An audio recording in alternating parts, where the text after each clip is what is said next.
안녕하세요 여러분, 마스터 빛나입니다. 지난주에 저의 영상 중에서 모공의 비밀 잊지 말아달라고 한 내용 기억하시나요?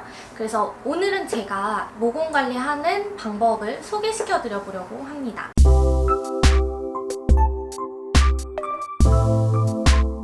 내용 이어서 말씀을 드릴 건데요.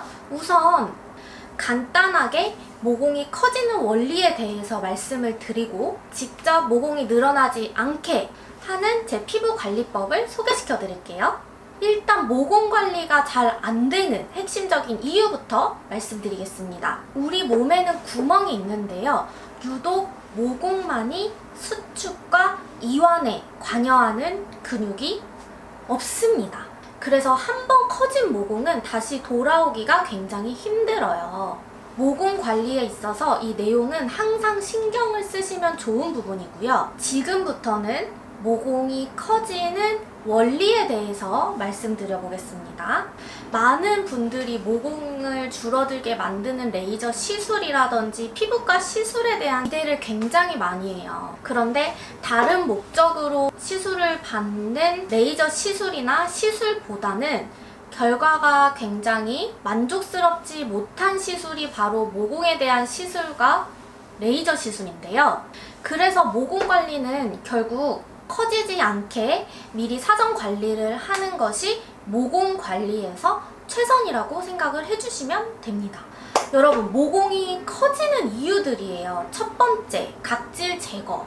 각질 제거를 하면 여러분 모공이 뭔가 수축이 된다거나 효과가 있으실 거라고 생각을 하시는데, 각질 제거제를 사용해서 각질 제거를 하는 순간에만 피부가 굉장히 매끈하고 효과가 있는 것 같지만 반복될수록 오히려 모공을 커지게 만들어요. 그리고 피부가 예민해지고요. 그리고 두 번째는 꼼꼼한 세안이에요. 이중 세안을 통해서 피부에 계속해서 마찰을 주고 세정력이 강한 제품을 사용해서 자극을 주다 보면 모공은 결국 탄력을 잃어버리게 되고 너덜너덜해지면서 예민한 피부가 되어버립니다. 그리고 세 번째, 지나친 색조 화장법이에요. 여러분, 색조의 성분은 돌가루로 만들어지거든요.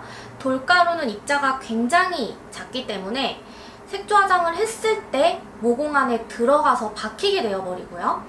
두껍게 하면 할수록 모공은 자극을 받게 되는데, 지워지는 과정에서 세안제로 얼굴을 직접 러빙하면서 모공 속에서 돌가루가 모공벽을 자극하게 되는 거예요. 그러면서 모공이 커지게 마련이고요. 그리고 네 번째, 평소에 팩을 통해서 진정관리라든지 지쳐있는 모공들을 좀 달래줄 수 있는 쿨링 관리를 해주어야 모공에 탄력이 생기게 돼요.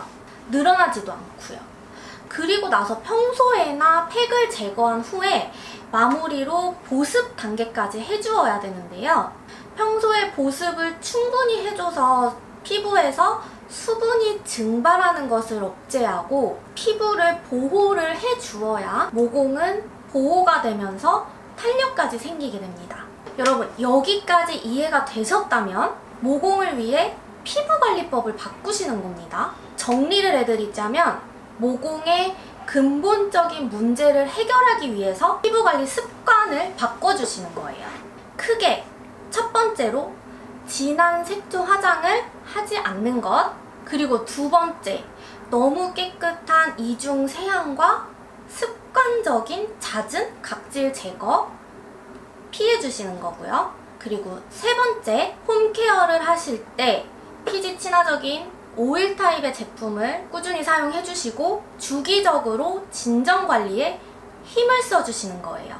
이 부분만 지켜주신다면 앞으로 평생 모공 걱정할 일은 없으실 겁니다. 준비되셨나요? 영상 함께 보시죠.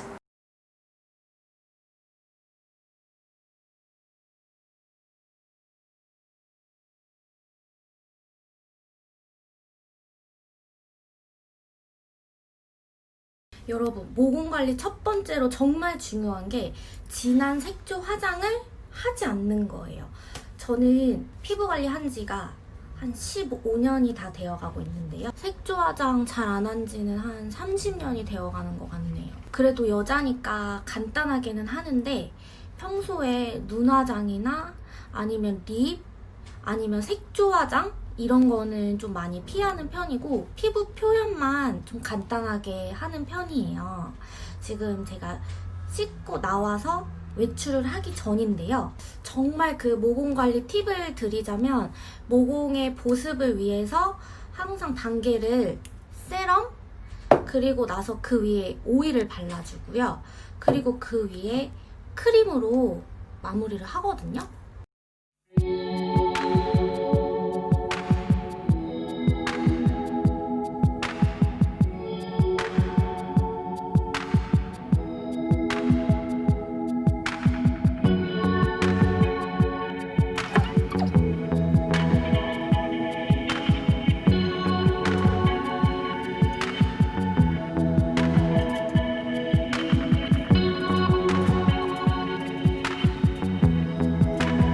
이렇게 해서 마무리가 되셨으면 선크림을 아주 얇게만 발라줘요.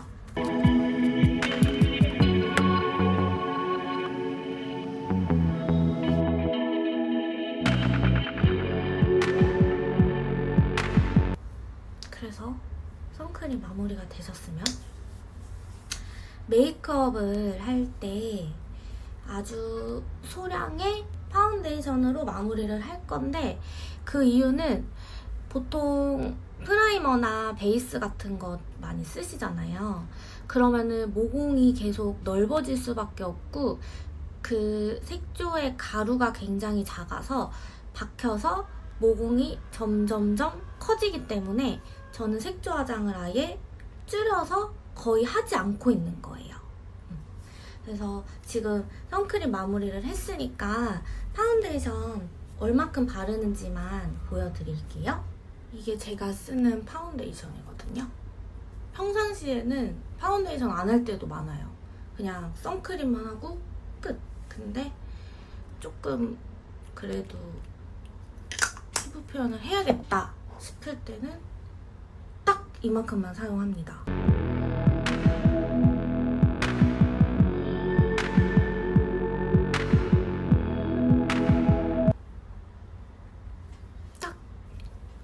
이렇게만.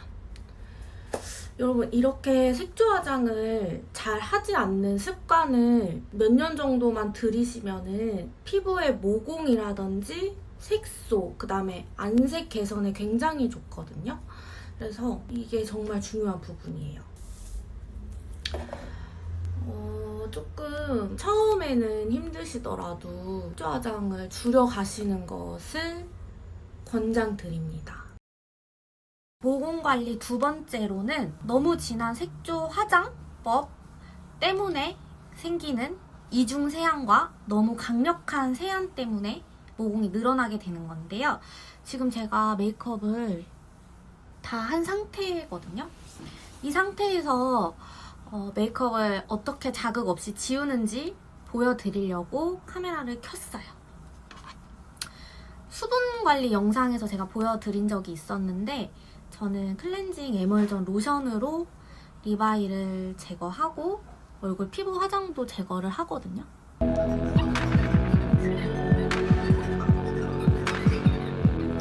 이게 세안법을 제가 보면은 정말 잘못된 게 뭐냐면 도구를 너무 많이 쓰시더라고요. 도구를 너무 필요 이상으로 많이 쓰시고 또 패드, 뭐 클렌징 패드 같은 것들 많이 쓰시는데 그런 것들은 모공을 자극해서 계속 늘어나게 만들고 모공을 확장시키기 때문에 사용 안 해주시는 게 더 좋고요. 이렇게 해서 포인트 메이크업을 지워주셨다면 클렌징 로션을 이용해서 피부 전체 메이크업을 자극 없이 지워줄 건데요. 약간 미끄덕거리게 되잖아요, 이런 로션 타입은. 그래서 몸이 피지가 있다고 생각을 해서 피지를 생성해내지 않도록 해주는 거예요. 아침, 저녁으로 지금 제가 색조가 되어 있는 상태거든요. 이렇게 자극 없이 러빙을 해서 화장을 지원해주시면 되는 거예요. 이렇게 조금 주의해야 되는 부분은 헤어라인이나 이런 눈썹이 있는 털이 있는 부분에는 좀 깨끗하게 제거를 해주셔야 돼요. 아니면은 남아있게 되면은 트러블이 날 수가 있어서 물로 제거를 할 때 깨끗하게 해주시면 되세요. 질 정리는 따로 아예 안 하는 편이고요.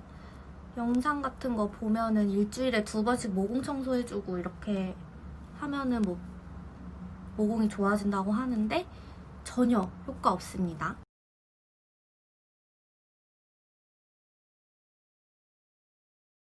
그래서 제가 이렇게 세안법을 한 지도 한 15년 정도 되어가는 것 같아요. 일주일에 한 번씩은 꼭 이렇게 진정 관리를 해주는데 이게 일라이트라는 성분이 들어있어서 모공 안에 노폐물을 빼주거든요. 자극 없이 노폐물을 또 제거해주기 때문에 모공이 늘어나지 않게 관리하면서 진정도 해줄 수 있는 팩이에요.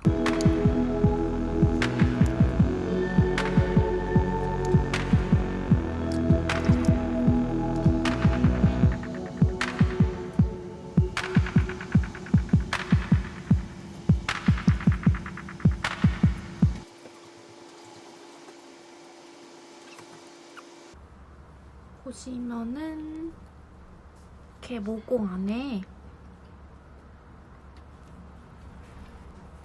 피부결 자국이 다 남거든요. 그래서 모공 안에 들어가서 노폐물이나 이런 것들을 좀 제거해주는 역할이라서 모공 관리할 때 저는 일라이트 팩으로 자극 없이 모공을 청소해주는 거예요.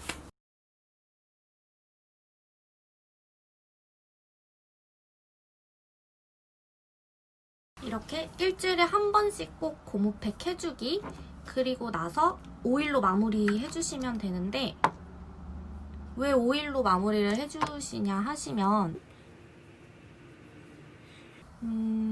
모공은 오일이랑 친하거든요, 여러분들. 피지가 생기지 않게 해주어야 모공이 늘어나지가 않아요. 그래서 몸이 내 피부가 안전하다라고 생각을 해서 피지를 더 만들어내지 않도록 오일을 항상 꾸준하게 사용해주시면 되는 겁니다. 네, 여러분 영상 잘 보셨나요? 이렇게 평상시에 조금씩만 투자를 해주신다면 모공 걱정은 안 하셔도 될 거예요. 여러분, 피부는 한순간에 좋아지지가 않아요. 꾸준한 노력이 필요하고 매번 들여다봐줘야 되고 생각해줘야 되는 부분입니다. 피부가 좋아 보이면 모든 게 다 좋아 보이잖아요. 그런데 좋은 피부는 쉽게 얻어지지 않으니까 꾸준한 관심 주기.